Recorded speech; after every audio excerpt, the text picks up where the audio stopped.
Anong ginagawa nila? Nag-iigib. Pinupuno nila yung yung galon. Oh.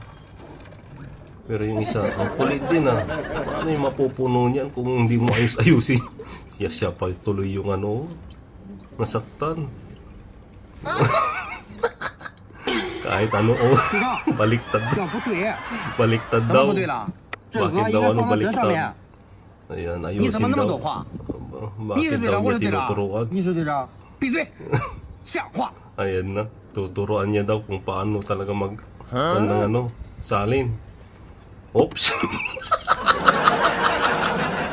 Ganun. Putik na yun. Tuturo. Mali daw. Ayan to. Wag daw turuan kasi mas magaling daw siya kaysa sa kanya. Pero baliktad pa rin. Loko-loko talaga. At saka Happy Father's Day nga po pala sa inyong lahat, sa mga kapwa ko tatay, at God bless po sa ating lahat at maraming salamat sa inyong panonood. Peace. I'm out. Ano yun? Parang mabaho ata yun Ayun yung yung kinakain rin yan, kaso nga lang medyo mabaho. Yung parang tofu, tokwa, na may kakaibang ingredients na sobrang baho. Mas mabaho pa sa bago. Tinamo niya yung kanyang sapatos. Hindi naman yun daw yung tinignan niya din kung kung nakatae siya. Inamoy pa talaga. Ayan na, tuloy sa pagtulog. Pagod na siya siguro. Pero naamoy niya pa rin yung masangsang, mabaho. Ayun na, nakita na niya Yun pala. Masusuka ka dyan. Mabaho yan. Ano yung sinusukat na? Scooter naman yung kinukumpuni mo. Ayan. Hini-mission na niya. Bakit ayun yung pinukpok? Naku, imbes na makukumpuni ito. Hindi, lalong masisira ata. Yung may-ari, takang-taka na siya. Naku po, tumayo na yung may-ari. Wala na, imbes na maayos, sirang-sira na. Mapapabili ka ng bago pag gano'n. Ito yung isang mekaniko natin, guys. Bumibili siya ng pakwan. Ayan, kukuha siya ng pambayan. Pero baliktad yung kanyang pantalon, Nasa harapan niya yung baliktad, ayun na, nakita niya. Napansin na niya na baliktad yung kanyang pantalon. Kunwari na lang siya, okay naman astig din bago, inaayos pa talaga. Pero pag may nakakita niyan at saka talagang may nakakuan yan, naku po, mahihiya ka talaga. Nabaliktad yung pantalon mo. Parang may nagawa na naman na kasalanan. May kasalanan talaga. Ano yan? Band-aid? Grabe naman yan, Napabulkan na siguro yung may-ari, pero yung nilagay niya band-aid. Tingnan nyo naman, Grabe, parang may sugat yung gulong, Kulang na lang yung dextrose. Di ba? Wala, stick ka talaga.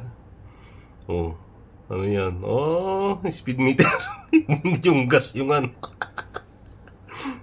Nagugulat na lang siya, Paano ba naman kasi? Puro kalukuhan, Tingnan nyo yung gulong, Magkasalungat din. Yung isa sa kanan, yung isa naman kaliwa.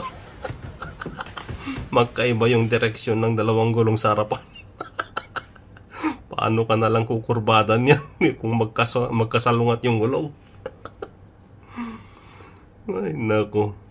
Parang baliwala lang sa kanya. Binigyan niya siya ng remote. Ayan na. Para ayusin daw. Bilisan mo. Papagalitan ka na naman dyan, ayan na. Kaya na ata.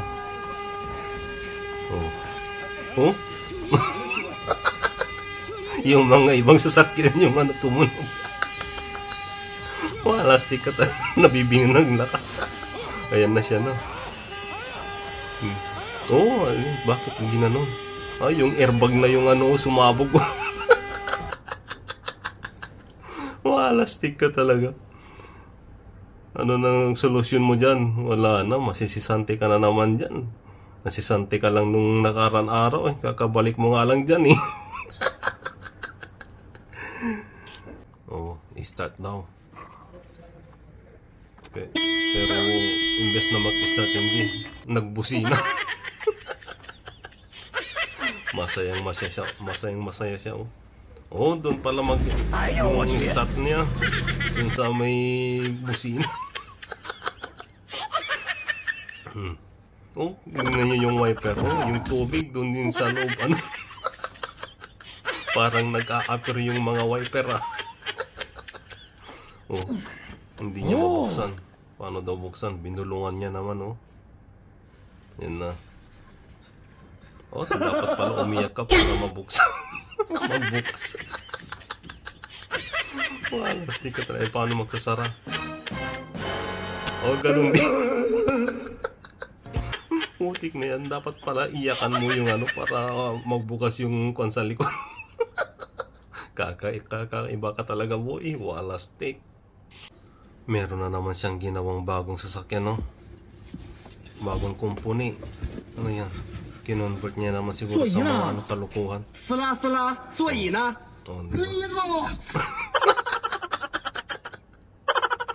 Ito yung pinakamagaling na mekaniko Ano daw yung speaker pala yung upuan. Wala stick talaga to. Oh, bakit hindi daw yung music? Ayan lang. Oh, di ba? Di remote pa talaga. Sumayaw na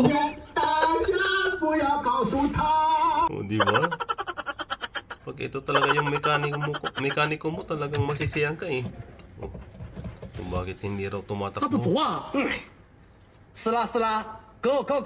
Oh, go daw. Pero yung isang sasakyan yung tumakbo. Imbes na yung inayos niya yung tatakbo, hindi yung nasa kabila. Yung isang sasakyan yung umandar at tumakbo. Putik talaga to. Ang galing mo Nang dahil sa pagkasisante niya kahapon, ayan, bumalik siya sa kanyang dating pinagkatrabahuan. Ayan, nagmimerenda na siya Gulat siya sa kanyang pagmumukha. Nag-hi pa sa kanya. Mismong sarili sa salamin. Tinignan niya kung siya ba talaga. Loko-loko. Ikaw yan? Sino pa ba yan? Di ba? Parang taong rasa na mekaniko. Grabe Yan, masaya pa rin siya kahit na nasisante siya kahapon. Ganyan siya kasaya. Di ba?